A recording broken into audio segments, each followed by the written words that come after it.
यानी हिंदी के एक नए एपिसोड में आपका स्वागत है और आज के इस वीडियो की शुरुआत करने वाले हैं हम तेजस वर्सेस जेफ-17 थंडर से। ये ओकेशन काफ़ी रेयर होते हैं जब हमें तेजस और जेफ-17 थंडर आमने सामने देखने को मिलें, और जब ये आमने सामने होते हैं तो जो कंपटीशन भी होता है वो काफ़ी फियर्स होता है। लेकिन अब सुबह से पाकिस्तानी बॉट्स ये साबित करने में लगे थे कि लाइट कॉम्बैट एयरक्राफ्ट तेजस जो है ये ऑयल को लीक कर रहा है, और इसको लेकर के पाकिस्तानी बॉट्स ने बाकायदा इस न्यूज़ को काफ़ी स्प्रेड करने की कोशिश करी। उनको लगा कि जिस स्तर के जाहिल हम हैं, पूरी दुनिया उसी स्तर की जाहिल और मदरसा साफ होगी, लेकिन ऐसा हुआ नहीं। लोगों ने उनको समझाने की कोशिश करी कि ये एक ईसीएस मेंटेनेंस प्रोसीजर है, लेकिन उनको ये बात समझ में नहीं आई। लेकिन कहते हैं ना कि कर्म लौटकर ज़रूर आते हैं, और कुछ ही समय बाद फिर सेम जो तस्वीर है वो जेफ-17 थंडर की भी वायरल होना शुरू हो गई, जहां पर जेफ-17 थंडर में भी अगर आप देखेंगे निचले हिस्से में तो आपको पानी या ऑयल जैसी जो चीज़ें हैं वो देखने को मिलेंगी। और उसके बाद पाकिस्तान की किरकिरी होनी शुरू हुई,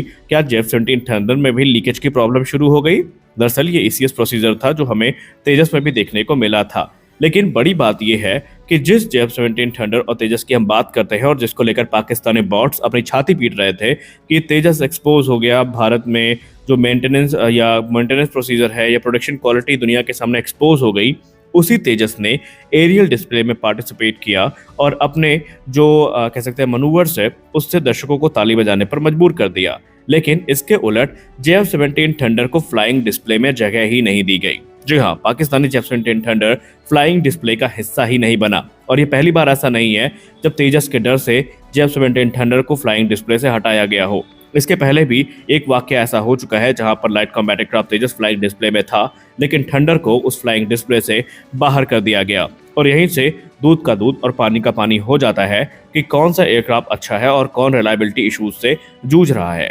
हमारी अगली बड़ी अपडेट आ रही है SU-57 फैलन को लेकर के। SU-57 को लेकर रूस की तरफ से आज एक सरप्राइजिंग अनाउंसमेंट करी गई। रूस ने कहा कि उन्होंने एक अननेम्ड नेशन को आज 2 की संख्या में SU-57, जो कि उनका flagship 5th generation fighter aircraft है, ये डिलीवर कर दिया है। जी हाँ, पहला एक्सपोर्ट कस्टमर जो है वो एक अननेम्ड नेशन बन चुका है। और ये जब रिपोर्ट सामने आई उसके बाद तमाम लोगों के मन में एक प्रश्न था कि आखिरकार ये देश कौन सा है जिसको जो पहला 2 एयरक्राफ्ट है वो डिलीवर किया गया है। कुछ लोगों ने भारत से इसका नाम जोड़कर देखा, तो कुछ लोगों ने चाइना से इसका नाम जोड़कर देखा। लेकिन अभी इसका नाम तो नहीं लिया गया, लेकिन हम सब जानते हैं कि एक ही देश जिसके साथ अभी रूस ने SU-57 को लेकर बात करी थी वो था अल्जीरिया, और माना जा रहा है कि अल्जीरिया वो पहला देश बन चुका है जिसको SU-57 की डिलीवरी पूरी कर ली गई है। हालांकि उन्होंने इस चीज पे टिप्पणी नहीं करी है, देश का नाम नहीं लिया है, लेकिन अल्जीरिया ही वो देश हो सकता है। हाँ, ये बात भी है कि आज दुबई में भारत के अधिकारियों से SU-57 के संबंध में रूस के अधिकारियों ने बात करी है, और इस दौरान रूस के डिप्टी सीएम भी या डिप्टी पीएम भी वहां पर मौजूद रहे हैं। और एक बार फिर से रूस से भारत की जो बातचीत है SU-57 को लेकर शुरू हुई है। आपको याद दिला दें कि इस समय अगर कोई सबसे बड़ा पोटेंशियल बायर है SU-57 फैलन का अल्जीरिया के बाद, तो वो भारत ही है, जिसको लेकर रूस 100% कॉन्फिडेंट है कि अगर एयरक्राफ्ट की डील फाइनलाइज होती है तो ये एयरक्राफ्ट SU-57 फैलन ही होने वाला है। उन्होंने यहाँ तक कह दिया कि जितनी स्वतंत्रता, जितने अपग्रेड्स और जितने मॉडिफिकेशन रूस ऑफर कर रहा है वो इस पूरे कंपटीशन में किसी की तरफ से ऑफर नहीं किए जा रहे हैं। बड़ी बात यह है कि इस पूरे प्रोग्राम में भारत के पास 70% से ज़्यादा जो इंफ्रास्ट्रक्चर है इन एयरक्राफ्ट को बनाने का वो मौजूद है, जो कि भारत के लिए जेब में भी हल्का पड़ेगा, और बड़े संख्या में ये एयरक्राफ्ट बनाए जा सकते हैं। इनफैक्ट यहाँ से रूस को इस बात का भी भरोसा है कि जो एक्सपोर्ट ऑर्डर हैं वो भी केटर किए जा सकते हैं। यानी रूस के लिए ये एक बहुत बड़ी अपॉर्चुनिटी है, साथ ही साथ भारतीय वायुसेना के लिए भी ये एक अपॉर्चुनिटी है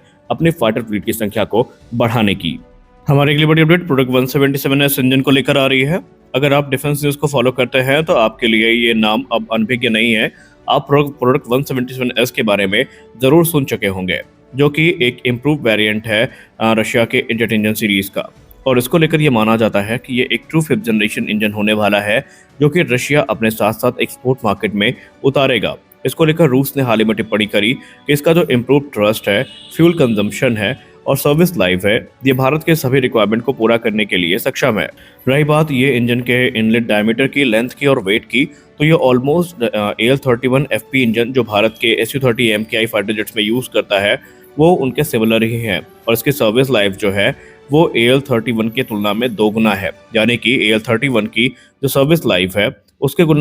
तुलना में तकरीबन 3 गुना बताया जाता है कि इसकी जो सर्विस लाइफ है वो हमें देखने को मिलती है। और ये 5th जनरेशन फाइटर के लिए जो ऑपरेशन है उसके लिए एक आदर्श इंजन माना गया है। रूस ने कहा हम आज भी जो बात के लिए विंडो है उसको ओपन रखे हुए हैं और भारत यहाँ पर अगर इंटरेस्टेड होगा तो इस इंजन को हम भारत में बनाने के लिए भी इच्छुक हैं। आपको याद दिला दें कि एरोनिया 2025 के बाद से ये इंजन लगातार सुर्खियों में था और अभी भी ये इंजन सुर्खियों में बना हुआ है। ये इंजन 142 किलोटन का थ्रस्ट जनरेट करने में सक्षम है आफ्टर बर्नर के साथ। इसका ड्राई थ्रस्ट 88 से लेकर 90 किलोटन के बीच में है, जबकि इसका ड्राई वेट 1530 किलोग्राम का है और ये बिना आफ्टर बर्नर के भी जो सुपरसोनिक फ्लाइट है उसको सस्टेन कर सकता है और इसीलिए इसे 5th जनरेशन ऑपरेशन के लिए काफ़ी महत्वपूर्ण माना गया है। आपको याद दिला दें कि इस समय एडवांस मीडियम कॉम्बैट एयरक्राफ्ट के लिए फिलहाल हम सैफरान के साथ आगे बढ़ रहे हैं, लेकिन ये इंजन सुपर सुखोई अपग्रेड और एमका दोनों को ध्यान में रख करके रूस की तरफ से भारत को ऑफर किया गया था, लेकिन भारत ने इस पर अभी भी किसी प्रकार की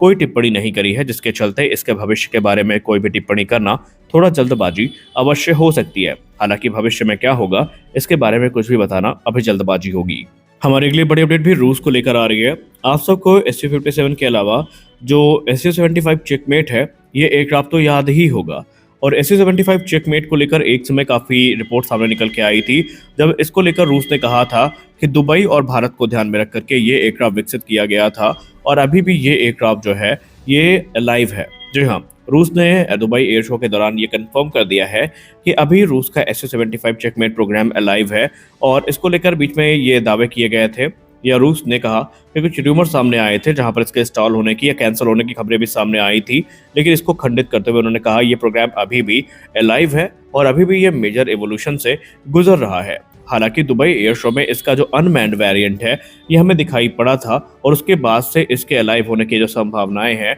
वो भी काफ़ी ज़्यादा हमें देखने को मिली थी। कुछ नई इमेजेस सामने आई हैं, कुछ नए वीडियोस सामने आए हैं जो इस एयरक्राफ्ट के अभी भी अलाइव होने की पुष्टि करते हैं। हालांकि आने वाले भविष्य में इसके जो मल्टीपल वेरिएंट्स हैं रूस की तरफ से कंफर्म किया गया कि वो हमें देखने को मिलेंगे, जहां पर इसका अनमैन्ड वेरिएंट और ट्विन सीट वर्जन जो है ये भी देखने को मिलने वाला है। दुबई एयर शो में रूस ने अपने भविष्य के बहुत सारे प्लेटफॉर्म्स के बारे में जो जानकारी है ये प्रदर्शित करी है और रूस ने यहाँ तक कह दिया कि SU-75 चेकमेट और SU-57 फैलन रूस के वो फ्लैगशिप प्रोजेक्ट है जो रूस इस समय एक्सपोर्ट मार्केट में उतारने के लिए काफ़ी ज़्यादा आतुर है। हालांकि उन्होंने ये भी कहा कि SU-75 चेकमेट के डिज़ाइन में कुछ मेजर परिवर्तन किए गए थे, जिसके बाद से ये एयरक्राफ्ट अब पहले से ज़्यादा लीथल हो चुका है और पहले से ज़्यादा एडवांस भी हो चुका है। यानी कि इंडिकेशन क्लियर है कि ये एयरक्राफ्ट जो है काफ़ी ज़्यादा तगड़ी वापसी करने की तैयारी में है। जो स्केल मॉडल प्रदर्शित किया गया है उसमें कुछ नोटिसेबल चेंजेस हमें देखने को मिले हैं, जैसे कि इसमें एक क्लीनर और ज़्यादा एंगुलर स्टेल्थ शेपिंग हमें देखने को मिली है, मॉडिफाइड इंजन इनटेक ज्योमेट्री देखने को मिली है, रिवाइज रियर फ्यूजलाज जो काउंटर्स है वो देखने को मिले थे और इसके अलावा और भी दूसरे जो परिवर्तन है वो इसमें किए गए हैं। इस वीडियो में बस इतना ही, मिलते हैं अगले वीडियो में, तब तक के लिए जय हिंद।